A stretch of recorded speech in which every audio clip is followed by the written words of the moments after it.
La promesse, c'est une dette. Hein? Donc, on vous avait promis justement d'être avec Eska Bonina, une star, bien sûr, dans la musique congolaise. Il est chanteur, il est également parolier avec lui. Autour il y a ma casquette Naïwana Mibale. Il est parmi nous dans les cadres de la rubrique invitée. Eska Bank Boni. Bien, donc, toujours en forme. Hein? Trop en forme même. On doit sentir toujours les artistes bling bling quoi. Ah, vraiment, oui, Nzambe n'a pas de soin. Nzambe moi ça la ma bête. Nzambe ça la rama mboira bien propre. Il faut tout ça là le roi Nzambe tellement biso toi bana. Tellement toi bana mais dans l'entrée déjà Eska Bonino banque de la musique congolaise. Ouais. Maintenant les gens se posent des questions. Eh quand sigo mbamoro banque. Sigo banque pourquoi? En fait, je vois du coup Congolais derrière tout le monde bandima la passe. Je vois tant vie banque par rapport au Tekena bala rebelle. Il y a par rapport que ba mélodie na ngele ke belé par rapport ya batu misusu. Dès la monera. Na moi que na ba mélodie belé na vie non. Il y a sous normalité au mana mi banque. Dire est-ce que Bonino banque de la musique africaine na banque. Bah comprendre ngo kaka mingi parce que tu vois mutako za lobby après vous comprenez qu'il y a une banque. Voilà, ouais. Banque de la musique par rapport à la mélodie, par rapport à la thème et tout. Mais tu vas découvrir Yomba la mort. C'est-à-dire que trêve d'y parlotte, tout le monde à banque. Faire découvrir banque ou à banque. On en faire découvrir, on a pas sentir que la mélodie est allée. Nan le mot motema veut dire non prévenu déjà que à très bientôt titre nanga mo oui ma motema veut dire motema o ma basalinga na tembeli son excellence te autant kombote bayo quand kaka vraiment baba bapimele maloba kasi lole monaye eyebi quand même distinction bagou enoka zobi beba motema noe azolela yo bibero milikyo telie kongo bololo ebembe ya bolingo yo sundolinga na motema e nazanga tane esika ya kokunda piège na telaki bolingo ashere kangi ngai moko na kwe di baba bapimela ye maloba mais kasi lole monebi distinction bagu di malgré na ye baba bapimela ye maloba mais jamais koko c'est que mondongo ya likasu oui. Voilà, donc par rapport aussi à acoustique comme Rwanda ou s'appelle Nango, donc très adilé d'ailleurs. Vraiment. Si vous voix au bimisa wana, c'est-à-dire au sali concomitant sur Banzembo, tout le monde mettre game, ceux qui m'ont fallu, tout qui m'ont bango, tout le monde peut toujours aura en live. En live. Moi va parti wana. Ce soir je rentre seul comme hier, avant-hier, l'impression que le monde me regarde du travers. Il fait si froid dehors, soleil tu es où? Assis seulement je pouvais lui rendre les coups. Je me rappelle les conseils que donnait mon père, regarde à gauche et à droite, juste avant que tu traverses. Oui, mais oui, tu traverses. Oui, mais papa, tu sais, je regarde partout, même en l'heure. J'avais pas prévu le coup. Trésor Freedom, les marketeurs. Ça fait énormément plaisir. Il faut t'encheminer. Baboutou. Nyoso tu banka komana ye kotanga ba plafond lelo na nimi le malheur ne vient pas se lier yaka na bandego na ye ba trahison na comme désintéressé délaissé abandonné pays milliers na milliers ya bamouré catastrophe à la makokeri kweleli motora mukite tongo etani kasi chala zali kodenda taka tongo etani me chala odenda mokili ekamwete est-ce que loi permeta koboma moto na bolingo ngana biminde victime makokat Yeah, mamé, yeah. Déjà na côté Lilita, no kazobi. C'est encore ça. Je profite de saluer bon séjour à le président Fali Poupa, Almara, le producteur de l'artiste SK Bonino Banca. Donc super bien, et ça lui fait plaisir. On a Eric Molifo, les pétroliers, qui nous suit depuis quelque part. Et également la Tatiana Mbombo. Alors on va découvrir Siko Ganon, la personne envoyée SK Bonino, donc Bonino plutôt, Banque de la musique. Olobara, on avance sans recul. Nous avons avancé tous en raté. Mais en cheminement. Il y a Bisabiso Siko. Parce que nous avons autant de musique. Autant de voix. Mais quand est-ce qu'il y a ma parole? En fait, tu vois, du coup, la fois passée, tu vas dans le Bonaville. Tu vas dans solo. Je profite aussi de saluer Maestro. Maestro, nous sommes maintenant Yokae, Maestro. Yokae. C'est ce que permettant que nous avons dit que nous avons mingi. Na kanga banze monetro. Parce que si nous avons bon, na hadafa na Fali Poupa. Je dis Fali Poupa. Ok. Na lela fort Joana. Je dis on dinga linga rester na jouer. Ok. On a un musicien ni mamuto tata guitare. Du coup on a qui maestro trop et ça que na yo kaye mais nazaka sûr certainement que banzembo na bando kaye banzembo yi mo bando sala. Je pense que il a la parole mo bando yi la ye me suspect ya na kati du coup na ozama ila nyo surtout na ko ça amour parce que ba mawa ile mawa chief mama ile mujita mawa ngai ne taligo de na mo asua mototema kasi zogi ba moni ye banda ka toujours na mabanga tara sko za da awa sko du coup na yoka ba bolingo ezala ba musique mo boya sika. Allez, ce que vous savez qui est en haut, comme on a remonté.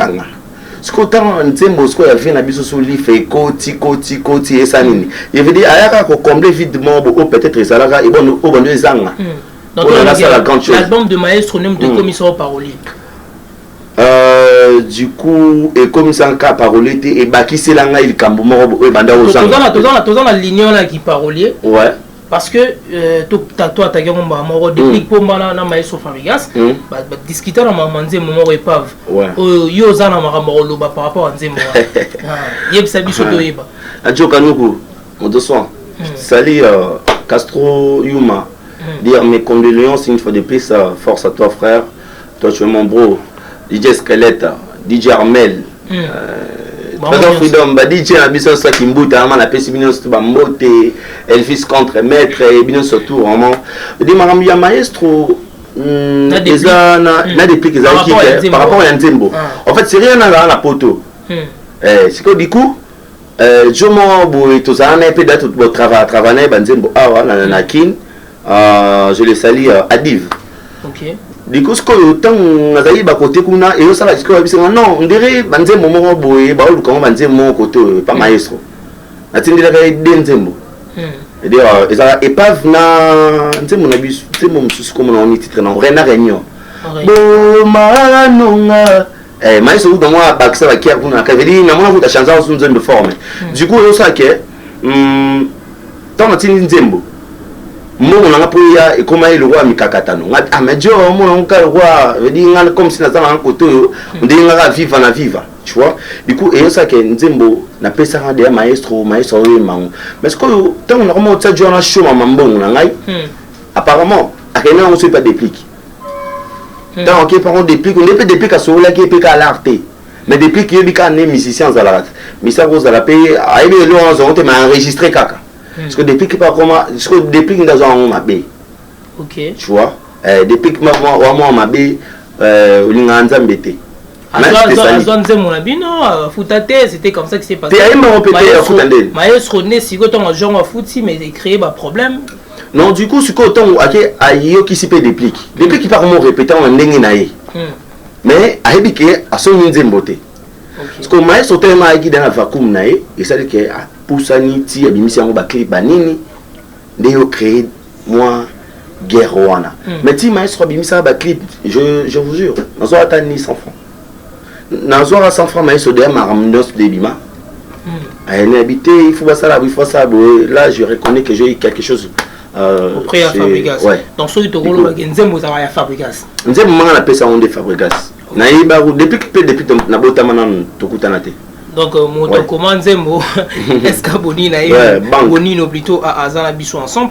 Alors là, c'était en passant pour que votre bas comprenne ma réalité. Ouais, normalement. Il y a trop de confusion dans ma rambo. J'espère que Gisèle Témonon à comprendre ma rambo, c'était la mojo, la femme aux couleurs du pan. À comprendre ma rambo. Nabosa pété na Arlette. C'était là. Natanza ou depuis Paris on te salue en passant. Alors tous on a sugo na maramia Escabolina. Banque. Maintenant au commis na kati ya carrière sous l'autre loba au sala suko maramna yo moko. L'idée maintenant ya osala acoustique wana et qui wapi pour c'est la bicho acoustique proposer bicho. Du coup maramia acoustique au moins quand des acoustique c'est même beaucoup tant qui la confinement. En fait moi faire m'tabé si bien les gars nyonso. En fait, mon kili attends quand des babi que faire ça l'en bien et ça et quand t'appelles solo ça l'en bien mais ça bat musus ba mon on ka ça l'en bien on ne douter d'affaire on y a mon gars ça l'en avait ya ça dema mon bien ya ça dema mon bien et on fait go là voilà Jésus les padres ça dema mon bien en fait là vous nous avez pour nous tu vois la musique congolaise dans la canne et moni lo côté ngane banka mboko ngane te so biloko on les a bilo mon boye za la kala ndé za susté yumu na tata ata vena biso elmara en son porter parole te parce que moni kinde va porter parole bon c'est respecté te du coup il y a un peu biso to comme marketeur freedom. Tu vois, un mot, les cas, on a présenté parce qu'il est déjà les cas. Très doucement bien. Donc, le temps nous est imparti. Il y a cette chose acoustique, et Outaki. Acoustique, et Outaki, non, on a ça après confinement. Tu vois, du coup, je salue Zini Kumbi. Il me tapé ça, il dit non, est-ce que tu vois, au moment où on s'appelle acoustiquement, bon, c'est un guissimo bandé, ma batou, yembi, et ça va moi bien. Après, moi, ça n'a pas sous Herman Balanda. C'est un garçon kinda. Non, il y a toko bana on a Gims, toke na ngona maestro, après tu suka na Elmar.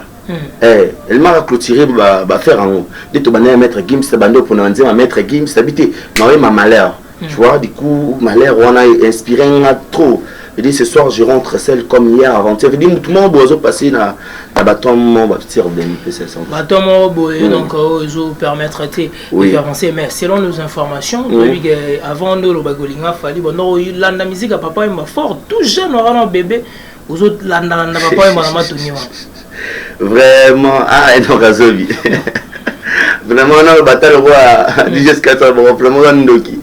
Vraiment moni tu sais dinga boy na éviter vraiment na éviter ça dinga sous bien ma casse parce que nga ça déjà moi na koli na matongi na ko de na matongi wana du coup nga ko na masimani ba papa oui ma répéter na chikapa tandaka des aïe ma place chez bango parce qu'on a chikapa wana des aïe ma air mon boya wana to sauter la mire on m'a dit mire pour moi papa wemba parce que moi papa parce que tellement papa a dit gentil non moi na kita beaucoup de ça on sait. On comprend que non, j'avais pas l'argent pour entrer. Là, parce que du coup, je peux demander à maman ou papa, donne-moi l'argent pour aller à la répétition de Papa Wemba. Du coup, tout le monde ça qui ah bon mon gars, côté Papa Wemba maza mambutumo, aza papa mon oui. Nalinga musique depuis kala mais na joueur. Son embête à balle on dit maté.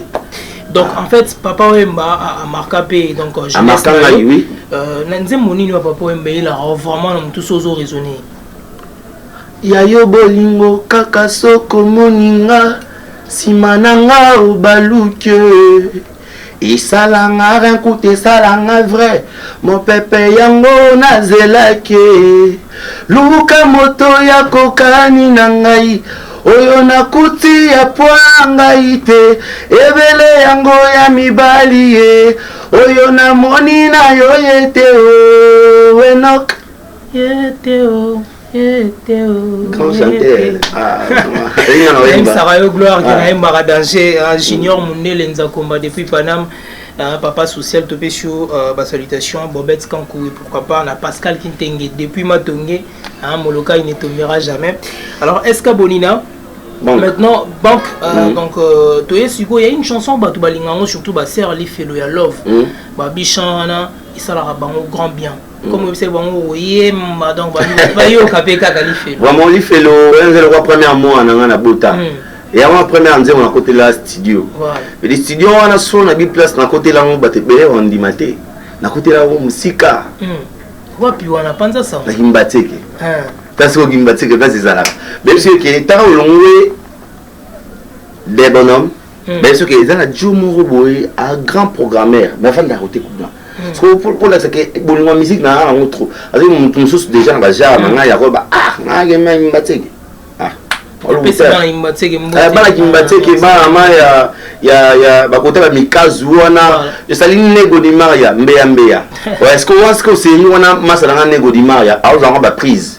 Dinga maso no yimba boye a fondande ba prise surprise boye na koti si. Atana kata nzema maso yo kinamboka nego di maria. OK. Yema nego di maria mbeya mutanga kala. Nego ngoro ankido na omoko boye bimi wana na bosani ma.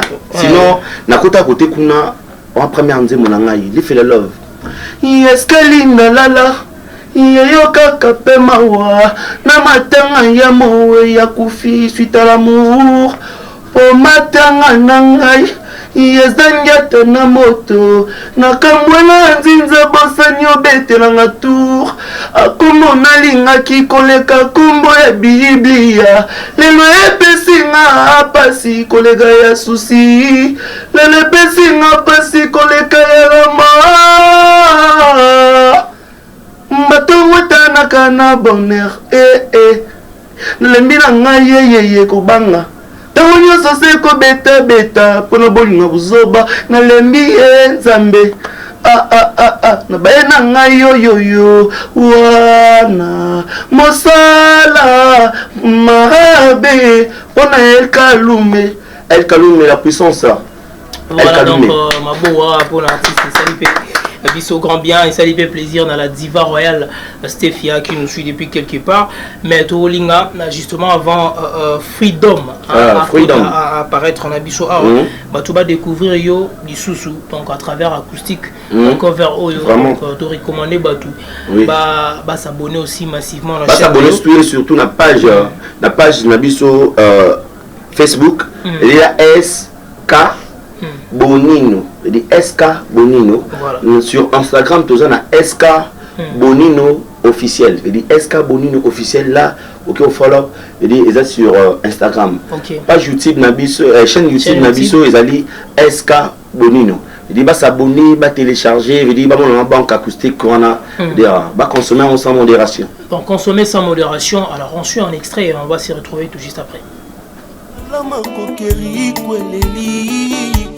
Motoala mukite moyebi mikasi ndoki azali kokumbwara mokili ekamwete eske lwe permeta koboma moto na bolingo ngana bimine victime makokat ye mame deja nakota lilita ya jokanuku amane balanda ya gasokinga ye zini kumbi mate bonche bourgeois beto yoke baso bon fitire ya janobi nanu ngrizali timaye na tilva cardozoro moïse avene astela mochu njogas bandula ye landri yoma aradiko bongo wapi yane mudia ye wapi tete yomanga yavara Obama la puissance LK Christian Pelé Depi Bisikita Christian Loulin de Dior Daki Baelo Tonton Bombo l'architecte Justin Banza Betty Pitilo Safety. Voilà, après ces covers acoustiques qui a fait certainement plaisir à Juste Manza, l'architecte. Et nous tenons à dire encore une fois joyeux anniversaire à bébé Johanna. Et ça nous fait énormément plaisir de savoir que vous êtes nombreux en train de nous suivre à cet instant. Alors, on l'a annoncé tout à l'heure que tu as Freedom, Tolinga SK pour la débisoya. Vraiment, je profite de saluer encore Da Silva, Marco Kat, Anthony Mukona. et puis Enzo. Vraiment, chaque mercredi, tout le temps, on a Calange, chaque mercredi, dire oh, marketeur n'a pas Freedom, alors qu'à la porte-parole, mais surtout qu'on peut que les allants sous bon côté. Comment marketing comment il faut ça, parce que porte-parole, pourquoi? Hier, ça demande surtout, je lui présente.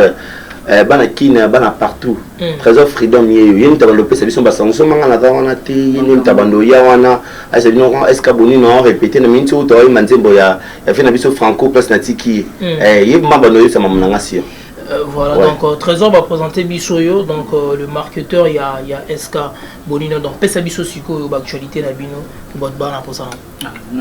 Merci beaucoup pour la parole.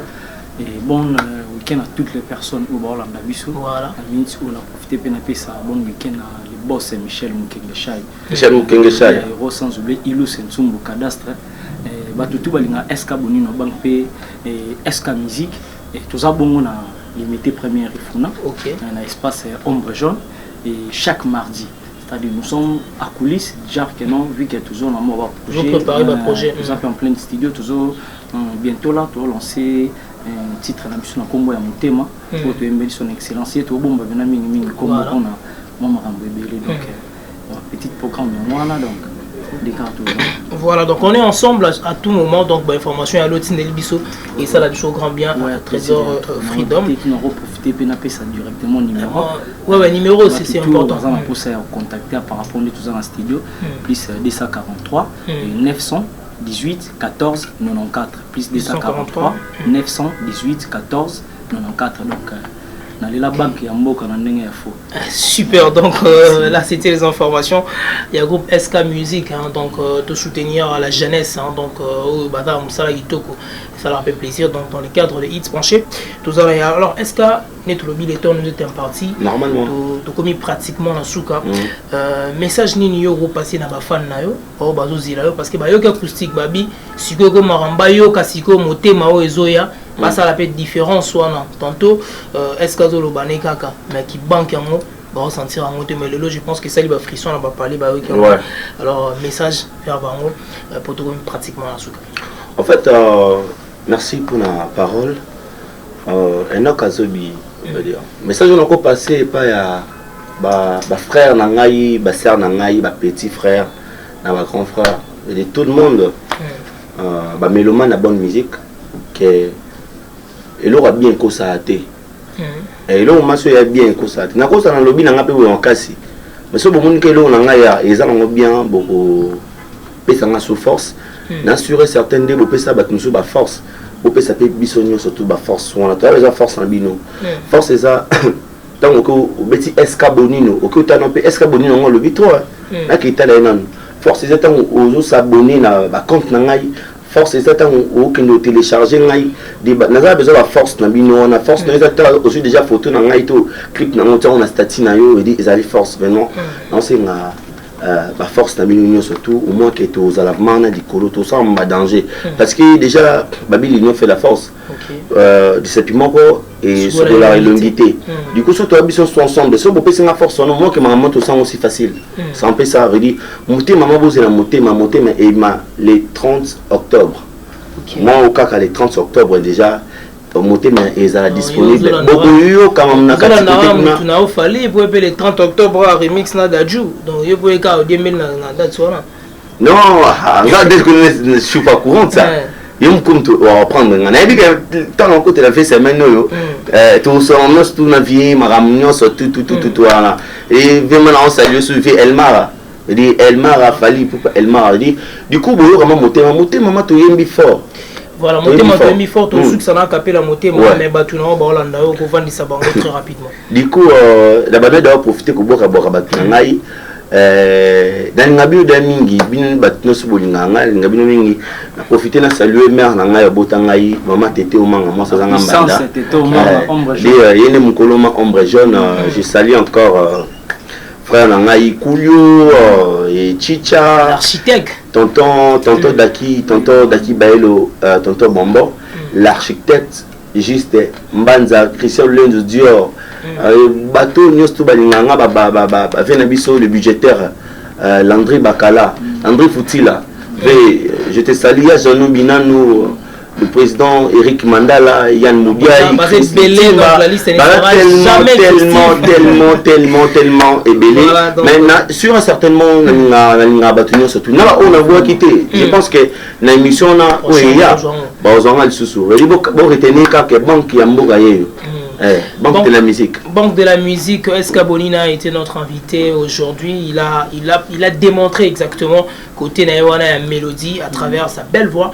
Limpide a proposé Bisso Banze Moloto Kabwana et puis à travers la musique. Toujours dans la capella Nzembo Motema, ça fait grand plaisir. Et du coup, je salue justement Monsieur Papi Boigné, l'art de savoir à négocier. Et puis, il a participé Moté, Jansi Kinzonzi depuis les États-Unis et pourquoi pas avec les aides Gédéon au Kazani. Donc on écoute Motema de l'artiste SK Bonino. Malgré fortuna zosala, ba jeune na ba retraite pour na monoli na WhatsApp. Chouyo blokanga na ba réseaux sociaux, na bandoto na ngai profil na yo ezo quoi paraître. Villa tout ba illustre diamant. Na ba plafond ya oh jamais koleka église na valeur j'abuse mobile mbuma ya sucre to poussière à mapa izala qu'importe pas fourmi na ba master na ye mokoko ya monga izala qu'importe pas nzinzi baba bapimele maloba kasi lole mona ye yebi quand même distinction bagou odile nkui bebe motema noe azolela yo bibero miliki otelinga kongo bololo ebemba bolingo yo sindolinga na motema e nazanga tana esika ya kokunda piège natelaki bolingo ashushu ekangi ngai moko na kue malheur fiere lo fundu lo lendo nyoso esili poya boyinga ye misuru bonino bebe na ye oyo salinga osali motema tolo na betelaki bolingwa Didier kitita nzoka ezalaki signalaka verapetaka départ et pas chauffeur soutani ya amour enoka latie nakati nango tenya bamura ye ebemba bolingo yo sindolinga na motema e banque les 30